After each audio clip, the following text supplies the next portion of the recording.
원장님 치아를 네. 상실하는 데는 뭐 여러 가지 이유가 있겠죠? 그렇죠. 아무래도 충치. 보통 근데 충치. 충치로 있는 거는 하나하나 두 개 정도 이럴 수 있겠죠. 근데 네. 이제 치주 질환, 잇몸이 안 좋아지시거나 아니면 이제 큰 외상을 입거나 교통사고 같은 외상을 입으시면 되게 다수의 치아를 잃는 경우가 있습니다. 네. 근데 치아를 잃었을 때 최우선으로 떠올릴 수 있는 치료가 바로 임플란트입니다. 네. 근데 임플란트가 치아가 거의 없는 상태에서도 가능한가요? 예, 그렇죠. 예전에는 사실 치아가 많이 없으신 분들은 틀니를 많이 했죠. 그쵸. 예, 뺐다 꼈다 하는 틀니를 많이 하셨는데 사실 그걸 저도 사용을 안 해봐서 사실 모르겠어요. 근데 사용하신 분들, 환자분들 얘기 들으면 진짜 많이 불편합니다. 관리도 많이 해야 되고. 그러나 최근에 이제 임플란트라는 신의료기술의 발달로 이제 더 편안하게 뺐다 꼈다 하지 않고 좋은 치료를 받으실 수가 있게 된 것 같습니다. 네. 네. 근데 치아가 하나도 없거나 여러 개의 치아를 상실했을 때 어떤 방법으로 임플란트를 심을 수 있는지 오늘 이분과 함께 이야기를 나눠보도록 하겠습니다. 네. 신동호 원장과 함께합니다. 원장님 안녕하세요. 안녕하세요. 반갑습니다. 네. 안녕하세요. 네, 오늘 좋은 답변 부탁드리겠습니다. 네. 네. 치아 상실을 했다라고 하면 참 여러 가지 문제들이 이제 또 발생을 할 수가 있을 텐데요. 네. 여러 개의 치아가 없을 때 어떤 어려움을 호소하나요? 네. 흔히 치아는 음식물을 씹을 때만 사용한다고 생각하시는 경우가 많은데요. 전혀 그렇지 않습니다. 다수의 치아가 없을 때 어떤 문제점이 있는지 다음과 같은 문제점이 생길 수 있습니다. 첫 번째로 발음이 부정확해집니다. 특히 앞니는 발음을 하는데 매우 중요한 역할을 합니다. 그렇죠. 저희 영어 하실 때도 피 할 때 네. 혀가 이 치아에 닿죠. 예, 그런 거를 보통 어르신들 잘 모르시는데 생각해 보시면 발음이 되게 치아가 발음하는데 되게 중요한 중요해요. 역할을 네. 하고 있습니다. 그리고 자 보시면 두 번째로는 음식물을 씹을 때 어려움을 겪게 되겠죠. 특히 어금니가 없으면 당연히 음식물을 씹을 수가 없겠죠. 그렇죠. 그렇죠. 이 아니면 잇몸이라는 말도 있는데 그거는 좀 안 될까요? 그게 이제 갈비찜 말씀드릴 어떻게 건데요. 씹어요? 틀니랑 좀 관계가 있습니다. 예, 알겠습니다. 세 번째로 또 문제점이 생기는 것은 심미적인 기능이 있습니다. 치아는 입술과 혀를 구분해주는 중요한 역할을 하고 있습니다. 즉 치아는 입술이 안쪽으로 말려 들어간 것을 막고 또 혀가 바깥으로 나오는 것을 제한하고 있습니다. 따라서 치아가 없으면 입술이 함몰되고 쪼그라들게 돼서 입술 주변에 주름이 생기게 됩니다. 주름이. 그래서 우리 할머니들 보시면 틀니를 끼신 할머니들 틀니 빼시면은 입술 주변이 맞아요, 맞아요. 이렇게 주름이 많이 생기시죠. 네, 다 그렇군요. 그런 것 때문에 문제가 있습니다. 네. 자, 이제 또 그렇게 치아가 하나도 없으신 분들, 그런 분들이 이제 거의 없을 때 이제 그거를 이제 아까 원장님께서 말씀하신 것처럼 기능 회복도 하고 발음도 잘하고 또 음식도 잘 먹고 하기 위해서는 전체 전학 임플란트라는 게 있어요. 전학이라는 말은 전체에 다 심는다는 얘기인데 네. 저희가 사랑니를 빼고 28개의 치아가 있거든요. 이 28개를 다 심는 건 아니겠죠, 설마? 네, 맞습니다. 네. 맞아요? 네, 아닙니다. 아니죠? 네. 저기 원장님 말씀이 맞다고 말씀드리는데요. 예, 알겠습니다. 성인의 치아는 모두 28개인 게 맞습니다. 하지만 이제 치아가 아예 없는 경우라도 모두 심지는 않고요. 네. 필요한 위치에 적절한 개수의 임플란트를 심으면 임플란트를 심육하고 그 위에 부분적으로 연결된 보철물을 고정하면 됩니다. 그러면은 이제 전학 임플란트를 할 때 보통 몇 개 정도를 심게 되나요? 네, 사실 환자분마다 잇몸뼈의 상태가 다르기 때문에 사실은 이제 잇몸뼈 상태에 따라 다 몇 개의 차이는 있을 수 있는데 보통 일반적으로는 상악, 그러니까 위치아에는 9개, 하악, 아래치아에는 8개의 임플란트를 심게 9개, 돼서 8개. 총 17개의 임플란트를 식립하게 됩니다. 네. 이 한 개의 개수와 차이가 나는 것은요. 보통 상악은 위치아는 아래치아보다 좀 공간이 넓기 때문에 하나 정도 더 심게 됩니다. 아무래도 위에 뼈가 아래 뼈보다는 조금 튼튼하지 않아서 그런 것 같습니다. 네. 과거에는 치아가 거의 없으신 분도 아까도 설명드렸지만 틀니를 많이 쓰신다고 말씀드렸고 네. 최근에는 이제 전학 설명해 주신 대로 전학 임플란트. 자, 이거 두 개의 차이가 현재 틀니를 쓰고 계신 분들도 있을 텐데 이 두 개의 차이를 좀 속 시원하게 설명해 주시면은 시청자분들이 많이 좋아하실 것 같습니다. 네. 네. 틀니와 임플란트는 비교할 수 없을 정도의 큰 차이점이 있습니다. 네. 틀니를 걸어가는 것이라고 생각을 하신다면 네. 임플란트는 날아가는 정도로 오. 비유를 할 수 있겠어요. 이야. 원장님 혹시 하와이 가보셨나요? 예, 가봤습니다. 한 번 가봤습니다. 아, 그러세요? 네. 저도 가봤습니다. 아, 그러세요? 네. 저는 아직 신혼여행 가려고 아직 가보지 못했는데요. 네. 하와이 갈 때는 비행기를 타고 날아가야 되겠죠. 네. 네. 근데 걸어서는 걸어가나요? 절대 갈 수 없습니다. 어. 네, 저는 그렇게 생각합니다. 그 그러네요. 정도의 큰 차이가 있다고 보시면 됩니다. 네, 아, 걸어서 못 가죠. 어마무시한 헤엄도 차이. 쳐야 되고. 네. 네. 그렇죠. 너무 차이가 큰데요. 근데 그거 따라서 이 정도까지 차이가 나는 거예요? 지금? 제가 정도 느끼기엔 그렇습니다. 아. 네. 예, 한번 보실까요? 네. 한번 이제 표를 보시면요. 저장력을 먼저 비교해 보면 전학 임플란트는 자연 치아 흡사한 저장력을 가지게 되는데 그 이유는 어떻게 되냐면 임플란트 같은 경우는 잇몸 뼈에 단단히 고정이 되기 때문에 자연 치아와 똑같은 저장력을 가질 수 있습니다. 하지만 반면에 틀니는 잇몸 뼈에 고정이 되는 것이 아니고 잇몸 위에 얹어서 사용하기 때문에 저장력이 크게 떨어지게 됩니다.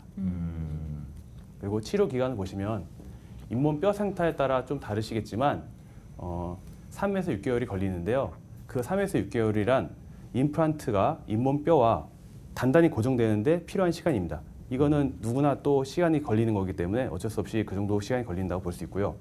하지만 요즘에는 임플란트 기술이 발전하여서 수술 당일에 임시 보철물을 바로 장착해서 수술 날부터 어느 정도의 저작을 할 수 있게 저희가 치료를 하고 있습니다. 이때 중요한 것은 잇몸 뼈에 임플란트가 이제 고정이 되는 건데 초기 고정이 가장 중요합니다. 이 초기 고정을 위해서 요즘 많이 쓰고 있는 것들이 있는데요. 자외선으로 잇몸 뼈와 부착력을 좀 향상시키는 UV 임플란트를 많이 사용하고 있습니다. 요즘에. 네. 그거면 그거 바로 임시치아 하신 게 네. 사실 틀니보다 훨씬 더 잘 드실 수 있겠네요. 그렇죠.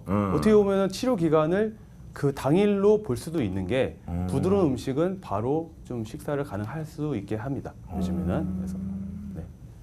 네, 이제 틀니와 이제 전학 임플란트의 차이를 네. 좀 굉장히 차이가 좀 크다 이런 식으로 이제 하와이. 설명을 네, 해주셨어요. 하와이. 네, 하와이를 들어서. 하와이죠. 하지만 이제 시청자 여러분들께서 지금 듣는 생각은 네. 그러나 비용도 그만큼 차이가 있지 않을까라는 생각일 것 같아요. 네. 네, 이 부분 설명 들어볼까요? 냉감합니다. 예. 네. 사실 임플란트의 뭐 가장 큰 단점이자 유일한 단점이라 할 수 있죠.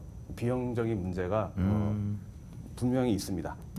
전학 임플란트 경우에는 아까 설명드렸다시피 네. 17개의 임플란트 식립체가 들어가기 때문에 흔히 우스갯말로 국산 소형차 한 대 값 들어간다고 어르신들이 많이 말씀하십니다. 예. 외제차는 아니고요. 국산 소형차 정도. 예전에는 외제차였던 걸로 저는 기억합니다. 그렇죠. 요즘에 예. 많이 좋아졌습니다. 사실 예. 뭐 보험도 되고요. 예. 그렇게 하는데 어쨌든 간에 엄청난 비용이 들어가는 건 사실이고요. 물론 대부분 병원에서는 한 번에 나눠서 한 번에 일시불로 드리는 건 아니고 받는 건 아니고요. 나눠서 받긴 하지만 큰 비용이 드는 건 맞습니다. 네. 그래서 이제 다른 치료 방법으로 임플란트 틀니라는 치료 방법이 있습니다. 이 치료 방법은 부분적으로 임플란트를 식립하고 그 다음에 그 임플란트에 부분 틀니를 고정해서 사용하는 방법으로 전학 임플란트에 비해서는 비용이 저렴하고 대신에 어느 정도의 저장력을 얻을 수 있습니다. 그러면 전학 임플란트와 틀니와 한 중간 정도의 치료법이다라고 보면 될까요? 그렇죠. 예. 근데 이제 아예 치아가 없으신 경우에는 전체 틀니를 보통 들어가야 되는데 예. 전체 틀니와 부분 틀니도 큰 차이가 있기 때문에 그 차이 정도 보시면 됩니다. 아, 예. 그래도 어쨌든 이런 여러 가지 고정석, 전학 임플란트 많이 심어서 하시는 분들, 이렇게 소수로 심어서 틀니랑 같이 가시는 분들, 그런 분들 임플란트 치료할 때는 가장 중요한 건 어쨌든 아까도 설명을 많이 해주셨지만 뼈죠. 환자분의 잇몸뼈, 치조골. 네, 예. 맞습니다. 예. 네. 임플란트 자체가 아까도 계속 설명드렸긴 했지만 잇몸 뼈에 고정을 얻기 때문에 잇몸 뼈가 가장 중요하다고 볼 수 있습니다. 그래서 보통 임플란트의 길이가 10mm 정도, 평균 10mm 정도 되고요. 1cm죠. 근데 이 1cm가 되게 작은 조그만 것처럼 보이지만 저희 잇몸 뼈에는 사실 1cm가 되지 않는 경우가 대부분입니다. 그래서 보통 이제 특히 이제 위에 어금니 같은 경우에는 상악동이라는 구조가 있기 때문에 보통 10mm가 되지 않고요. 그래서 상악동 수술을 겸해서 치료하는 경우가 대부분입니다. 그럼 저는 이제 좀 궁금한 게 지금 시청하시는 분들 가운데서 틀니를 지금 사용하고 계시는 분들도 있고 틀니를 좀 오랫동안 사용을 하시다가 이젠 좀 임플란트 해볼까 하는 분들도 계실 것 같아요. 이런 분들은 이제 잇몸뼈에 또 틀니가 영향을 미친다고 하던데 그런 분들 임플란트 바로 가능한가요? 제가 뭐 어떻게 보실지 모르겠지만 임상에서 15년 정도 치료를 했고요. 오. 15년 정도 경험한 바로는 네. 전왕 임플란트 환자분들 중에는 대부분이 잇몸뼈가 부족하십니다. 아. 그래서 이건 당연한 현상입니다. 사실은 치아가 없으면 잇몸뼈는 퇴축하게 되고 잇몸뼈가 대부분 없으신 분이 많고요. 그거는 큰 문제가 되지는 않습니다. 그래서 대부분 뼈 이식술, 아까도 말씀드렸던 상악동 이식술이나 뼈 이식술을 동반하여 임플란트 수술을 하시면 되고요. 그리고 우리 어르신들 대부분 고혈압이나 당뇨 다 있으시죠? 네. 많이 있으시죠? 전신 질환으로 고혈압이나 당뇨병은 있으신데요. 그것도 크게 문제가 되지는 않는 것이 미리 약을 조절하거나 수술 전에 또 이제 술전 항생제나 술전 약을 드시고 치료 받으시면 됩니다. 그러니까 이제 아무래도 연령대가 높은 분들이 많이 오시기 때문에 이분들이 이제 건강 상태를 이런 식으로 고려를 한다라는 말씀이신 거죠? 그렇죠. 네. 뭐 어쨌든 이 수술이라는 것은 피나는 치료이기 때문에 예를 들면 아스피린을 드시는 뭐 항응고제를 드시는 그런 어르신들은 미리 내과에서 약을 조절해서 수술을 받으시면 되고요. 뭐 심장 판막 수술이나 심장 수술을 하신 분 어르신들은 미리 술전 항생제를 복용하신 다음에 수술 받으시면 됩니다. 제 경험상으로는 90%, 95% 이상 수술 못 하신 분은 거의 없을 정도로 수술은 가능합니다. 실제로 많이들 오시나요? 건강 상태에 좀 이렇게 여러 가지 질환을 가지신 분들도? 그럼요. 대부분 어르신들 아까 이제 나중에 이제 계속 이제 케이스를 보여드리겠지만 네. 연령대 평균 70대 이상 어르신들이 대부분 전악 임플란트를 하십니다. 네. 되게 어쨌든 그 쉽지 않은 치료일 것 같은데 그래도 용기를 내시면 그 이후에 삶이 더 윤택해지시라 믿습니다. 네. 예. 그럼 사례를 좀 볼까요? 네, 이제 비교적 예후가 좋았던 치료 사례를 보면서 전악 임플란트에 대해서 설명을 좀 이어가 보도록 할 텐데요. 네. 이 첫 번째 분이 원장님이 말씀하신 대로 이제 70대가 넘는 오. 70대인 75세인 환자분이세요. 네. 이분 치료 전 상태 어땠는지 치료 전 상태부터 볼까요? 네. 이 어르신은 제가 최근에 한 달도 안 된 걸로 생각이 되는데요. 최근에 치료해드린 환자분인데요. 기존에 틀니를 사용하시다가 이가 부러지셔서 내원하셨습니다. 제가 이제 이 상태로 지금 봤기 때문에 그 전에 어떻게 사용하셨는지 제가 정확히는 알 수 없지만 보시면 위에 어금니가 없으셨고 앞니 부위만 계셨고 그 앞니 부위에 부분 틀니를 껴서 사용하신 걸로 제가 판단이 됩니다. 아래쪽 같은 경우는 저 치아 3개에다가 부분 틀니를 또 끼셔서 사용하는 것으로 제가 판단이 되고요. 그래서 이 상태로 오셨는데요. 아까 보니까 말씀하신 대로 보면 네, 전악 임플란트 8개 정도 심으신다 그랬었는데 위아래. 그렇죠. 네, 그 심리 과정 한번 결과도 한번 보고 싶네요. 네. 그래서 보시면 근데 제가 이제 전문 자체가 이제 보존과라고 해서 치아를 최대한 살리는 전공을 했기 때문에 다 뽑진 않고요. 네. 최대한 살릴 수 있는 치아를 선별하다 보니 3개 정도를 3개. 밟지 않아도 돼서 그래서 3개를 남기고 나머지 부위에 임플란트를 식립하였습니다. 네. 그래서 사진을 보시면 수술하고 찍은 사진과 수술하고 나서 당일날 임시 보철물이 들어간 사진까지 보실 수 있습니다. 아, 저기 임시 보철물인 거죠? 네, 아래쪽이? 저거는 이제 네. 플라스틱으로 된 거고요. 네. 강도가 뭐 완성 최종 보철물만큼 나오진 않지만 사실 저것도 부드러운 음식 드시기에는 충분한 정도의 강도를 가지고 있습니다. 그래서 저 사진 3개 자체가 세 사진 모두 당일날 하루에 다 찍은 사진입니다. 저게. 네. 그러시군요. 이어서 이제 두 번째 사례로 좀 넘어가 보도록 하겠습니다. 두 네. 번째 사례자분 역시 70대세요. 근데 이분은 이제 보니까 이 첫 번째 분이 첫 번째 분보다 더 많이 개수를 심으셨어요. 네, 이거는 제가 초창기에 전악 임플란트를 치료해드린 환자분인데요. 네. 아래 같은 위 경우는 아래 지금 20개 네. 심으신 거네요. 네, 맞습니다. 그 정도 된 거로 보이고요. 아래 8개, 위에 12개를 식립을 했습니다. 사실. 네. 그래서 아래는 똑같이 8개 식립했는데 왜 위에 12개 심었느냐 이렇게 질문하실 수 있는데요. 사실 이제 위에 같은 경우는 우리 아까 원장님 말씀하셨다시피 잇몸뼈가 밀도가 떨어진 경우가 굉장히 많습니다. 그래서 저는 그때는 또 초창기였고 해서 좀 더 안전하게 가고자 좀 많이 심었고요. 상악 같은 경우, 그러니까 위치하 같은 경우는 이렇게 임플란트를 몇 개 더 추가적으로 식립하는 경우가 덜어 있습니다. 그래서 어쨌든 뭐 처음에는 마음이 또 불안하니까 네. 예, 좀 더 많이 심을 수 있고 또 환자분은 더 튼튼히 오래 쓰시지 않을까 어. 생각은 그렇죠. 듭니다. 제가 뭐 추가 비용은 많이 받지 않고요. 예. 오래 쓰시는 게 중요하기 때문에. 그럼요. 그렇죠. 예. 환자를 위하는 마음으로 또 여러 개를 또 심어주셨네요. 예, 네. 근데 이 사진만 보니까 사실은 잘 모르실 수도 있을 것 같아서 일반 사진도 준비하셨나요? 구강까지? 예. 보시면 일반 구강 사진이고요. 이거는 수술 후에 한 3개월에서 4개월 정도 지난 후에 찍은 사진으로 볼 수 있는데요. 네. 예. 저기 오른쪽에 보시는 그 보철물이 최종 보철물이고요. 네, 저거는 이제 아까는 플라스틱이지만 이거는 세라믹, 도자기로 된 치아이기 때문에 저게 이제 최종 보철물로 보실 수 있고, 네. 네, 다음 사진 보시면 이것도 이제 그 당일날 같이 와, 찍어서 진짜 가지런하네요. 네, 안타까운 게 이제 치료 전 사진이 없어서 아예 치아가 없으신 상태가 저희가 지금 사진이 없어서 안타까운데 그때랑 비교하시면 정말 뭐 뚜렷한 변화를 느낄 수 있습니다. 그분이 별로 그거 보고 싶어 하시지 않을 것 같은데. 그죠? 그때 워낙 뭐 급하게 오셨기 때문에 네. 더 저희가 여유가 없었습니다. 그렇죠. 네, 예. 알겠습니다. 네. 네, 저희가 이렇게 이제 후기를 살펴보고 있는데요. 환자들마다 치료 효과는 다를 수 있는 점 유의해 주시기 바라겠습니다. 네. 제가 들어보니까 우리나라의 그 어르신 10분 중에 한 분이 치아가 아예 없다라고 하더라고요. 아, 그래요? 그래서 이렇게 어르신들의 사례가 많은 것 같아요. 다음 분이 80세. 네, 80세 환자분이세요. 네, 맞습니다. 이분 궁금하네요. 살펴볼까요? 네. 이 어르신은 이제 위에는 아예 이가 없으시고요.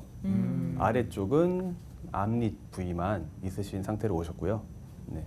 그래서 위에는 이제 전체 틀니를 사용하시다가 오셨고 아래쪽은 이제 치아가 없으셔가지고 오신 상태이십니다. 그래서 뭐 비용적인 문제 때문에 전악 임플란트는 좀 힘드시다고 하셔서 네.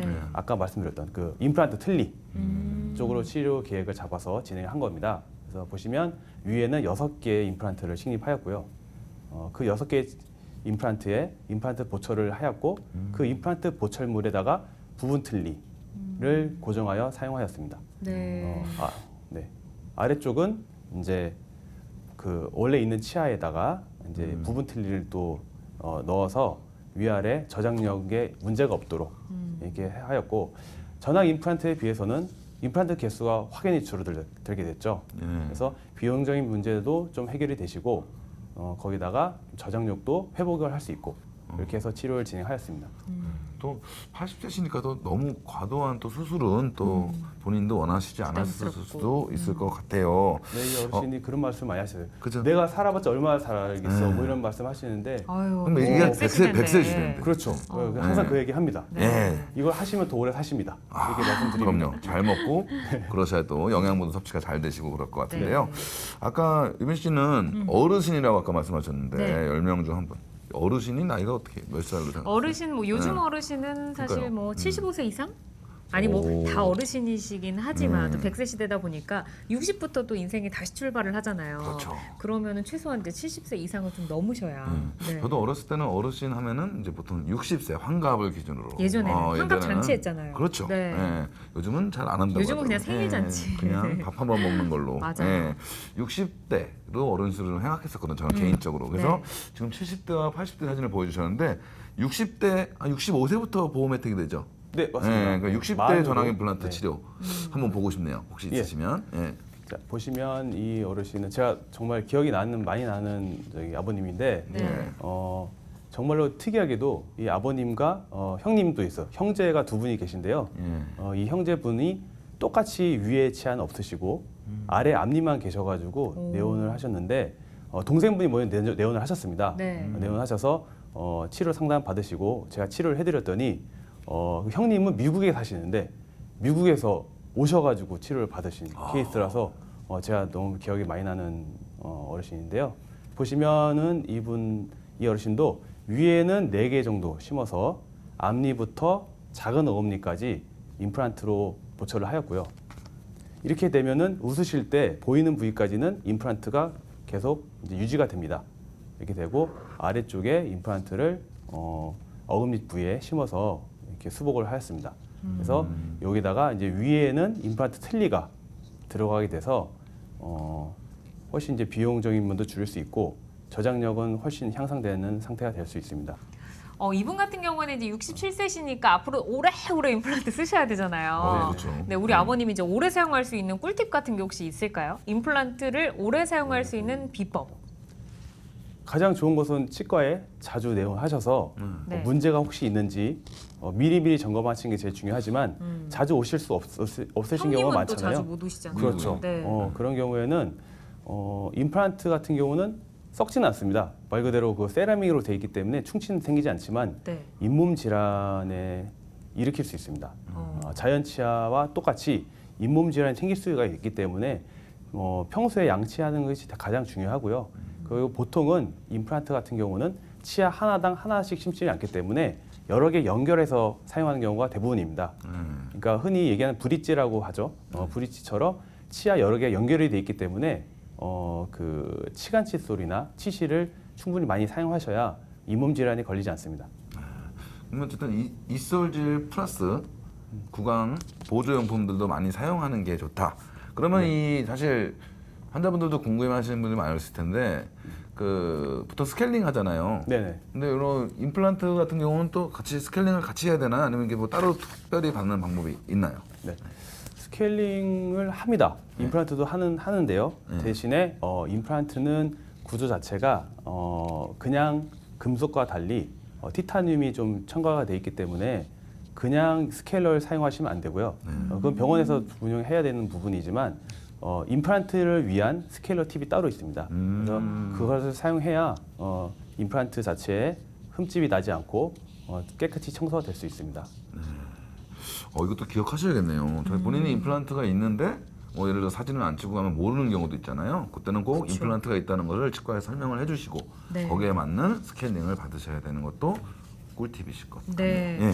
그리고 이제 저는 또 궁금한 게 임플란트를 이제 요즘에 참 많이들 하시는데 자연 치아의 그 성능과 또 임플란트 치아의 성능이 얼마나 차이가 있을지 궁금해요. 실제로 사용하는 환자분들한테 혹시 여쭤보신 적 있으신가요? 네, 여러 번 이제 그런 뭐 불편함이나 아니면 뭐 좋은 점 이런 거를 이제 수술 후에 아니면 이제 뭐 치료하고 이제 몇 개월 뒤에 오셔서 말씀을 해주시는데요. 네. 임플란트를 사용하시면 사실은 저도 그렇지만 제 생각도 그렇지만 자연치가 가장 좋은 건 맞습니다. 그건 어찌할 수 없는 진짜 분명한 사실이고요. 네. 치아가 없기 때문에 이제 임플란트 수술을 하는 거고 임플란트 치아를 하게 되는데 보통 이런 것들 때문에 좀 불편해하시는 분이 많은 게 음식물이 자주 낀다. 임플란트에 임플란트와 자연치 사이가 사이에. 예 그런 경우가 많습니다. 그래서 네. 그거는 제가 이제 임플란트 하실 때 미리 설명을 드리는데요. 사실은 이제 그게 구조에 좀 차이가 있습니다. 자연치아는 뼈와 완전히 붙어 있지는 않고요. 자연치아와 뼈 사이에는 미세한 인대로 연결이 돼 있기 때문에 치아가 약간씩 흔들릴 수가 있습니다.